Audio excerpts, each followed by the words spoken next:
Alright, so welcome to our today's tutorial. Today we are going to focus our attention on how we can create our own ORCID, which stands for Open Researcher and Contributor. Actually, Open Researchers and Contributor ID, it's a place where you can actually showcase all your activities, what you have done when it comes to researching, and all the articles you have been able to get over the years, all your research work can be seen there, and your affiliated institutions. By so doing, allowed people to link your research work to the institution to which you are affiliated to. So as you can see on my screen here, I've already created one, and I'm going to show you step by step on how to create your own. Well, in order to create it, just open a browser. When you open a browser, type what you are seeing here on my screen, orcid.org. I'm going to take you to another browser where we are going to do that together.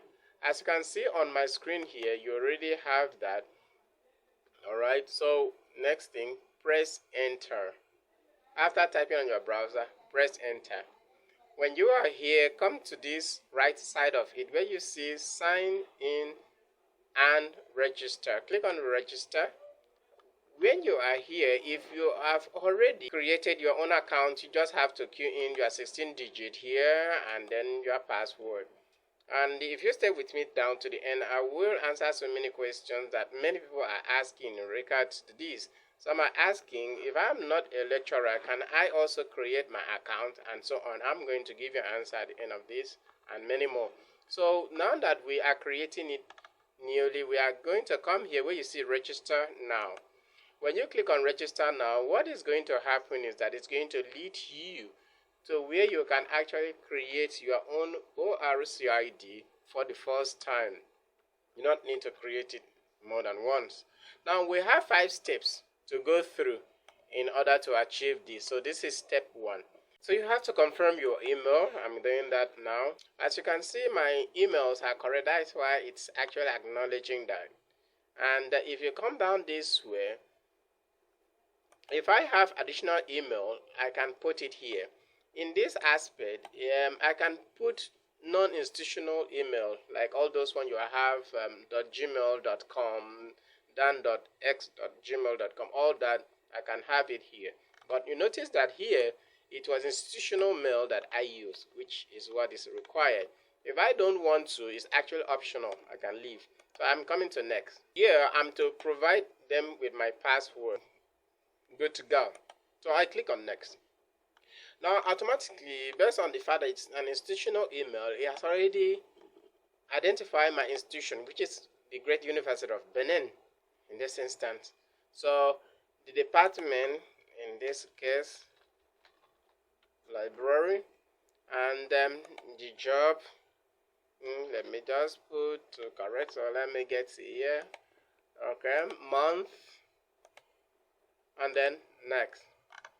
Now it leads me to the 4th steps, how to create. It's telling me to choose out of these options. Of course, this first one is often used, and click on next, as simple as that. And I click on next. Now here, this first one is optional. If I like to receive more tips and information about them on my email, I highlight that. But these other ones are necessary. Then I just have to highlight them. To show that I'm not a robot, I would just want to click here, and then it may want me to do 1 or 2 to confirm that I'm not a robot. Whatever it is, I just have to. Well, it's keep popping. Let's see. Now I have proven that I am not a robot already, so I'm to register. As you can see, I have registered already. That is all it takes. My own have been created and generated here. As you can see, that is my ORCID, and this is unique to me. These 16 keys, as you can see, is that I can copy this, and that is all that requires. Now, so notice here that it asked me to do something. After telling me thank you for registering with ORCID, it told me that I need to go to my email to actually do what? To verify it. So I'm coming to my email here, so I will have to click it. On clicking it, I will just can see it here. I will just have to verify. By clicking verify, I've already done all that required of me, as you can see. So the question is, suppose I'm a student, how can I have my own ORCID ID in case I'm publishing? That has been one of the challenges. So long as you are a student of any given university, higher education, higher institutions that already have their institutional email, you can do just this.